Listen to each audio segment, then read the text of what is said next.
Let's take you back to the streets of London where, as we've been reporting today, there are riots right across several areas, east and south of London centre. And an eyewitness report of someone who's been caught up in some of the rioting and the looting. Van Badham is a resident of the suburb of Lee Green in London, and she watched a supermarket being looted just a short time ago. Van Badham, thanks so much for joining us. Tell us a little bit about your last 24 hours. Where have you been and what have you seen? Where I've been is I was in an accident and emergency ward in hospital last night. I've been living in London for 10 years. I've never seen anything like this, as you can imagine, and had been hearing about these riots in Tottenham. I had an injury, which I just acquired independently of the riots, and was trying to get some medical care, and went to Lewisham Hospital with a friend. And, you know, at 10:30 at night, the wards were just absolutely crowded with people. And it turned out that the riots had been responsible for the closure of King's Hospital in Brixton, which is one of the major A&E wards in London. Another hospital had been closed. The medical staff were just under so much pressure. I've never seen so many people in a hospital in my life. There were people overflowing onto the street, and it's just nightmarish here at the moment. I mean, I was in the ward for several hours because, you know, it was just too few doctors and too many people trying to get help. I came back to my friend's house in Lee Green, and my friend has been driving around all day, and constant updates about, you know, streets that are crowded with police and crowded with people, young people on the streets wearing hoodies, wearing sunglasses. And it just seems that everywhere anybody I know goes in London gets trashed.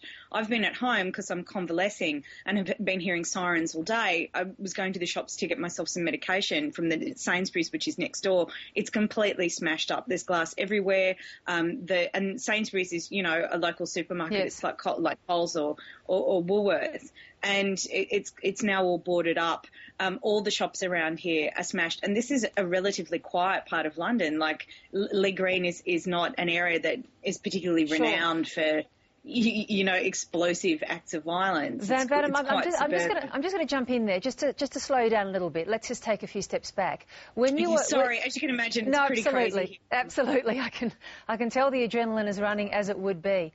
Let me just ask you, when you were in the hospital and you say it was absolutely crowded, so were these all people who had sustained injuries in the riots?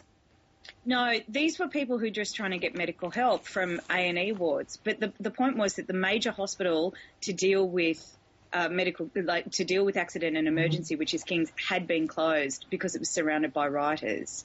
Like, the riots are unpredictable. They're everywhere. They're causing enormous amounts of civil disruption.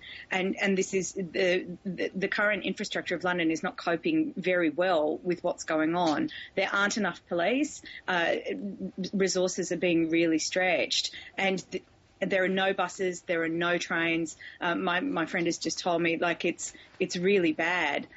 There's concern that there aren't enough fire personnel or enough emergency personnel to deal with these problems. And this is what is so frightening. Like, in that ward last night, we were trapped there for hours. The waiting got longer and longer, and people, you know, coming in for all kinds of, you know, accidents and emergencies, women with their faces, you know, smashed, and, you know, people bleeding. And it was like something from a horror movie. And it's because that's what the riots are doing. They're shutting the city down. Yeah. Well, that seems to be the intent, although it's very hard to try and ascertain what the real intent of these rioters are. You've lived in London for a number of years. There's been a little bit of commentary in the British media about just what this really might be about, and one analyst in particular in The Guardian suggesting, look, there actually is some social dislocation that's at the bottom of all of this.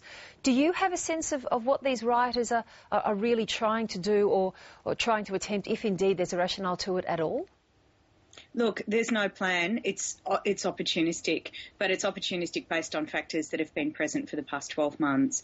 I'd been back in Australia last October. My partner and I got off the plane and came back to our flat in London, and it felt like stepping into a country we'd never been in before.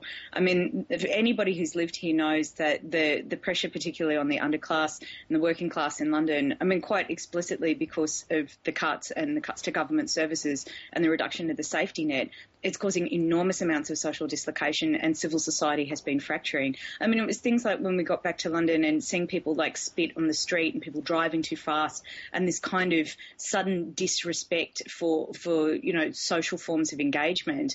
And you can feel it in this city. I mean, the gap between rich and poor in London is like nothing anywhere else in the world. As an Australian, it's really difficult to get your head around the disparity between the unbelievable wealth in places like West London and just the absolutely horrific urban poverty in places of South London. And you can see it, like all the elements of the welfare state that have kept this society together for several decades have been frayed by the government cuts. They're ideological cuts. I mean, everybody knows that. But it's things like, the threat of losing public housing, the removal of services, the closure of libraries, all of these things. They're resulting in enormous amounts of social conflict and social alienation and dislocation and a real resentment. And it's a resentment you can feel here. And that's right. And it seems to be coming out in just that sort of old style way that we saw in Brixton all those years ago. Look, Van Batten, really good to talk to you. Stay safe and thanks so much for making some time for us. Thanks. Thank you.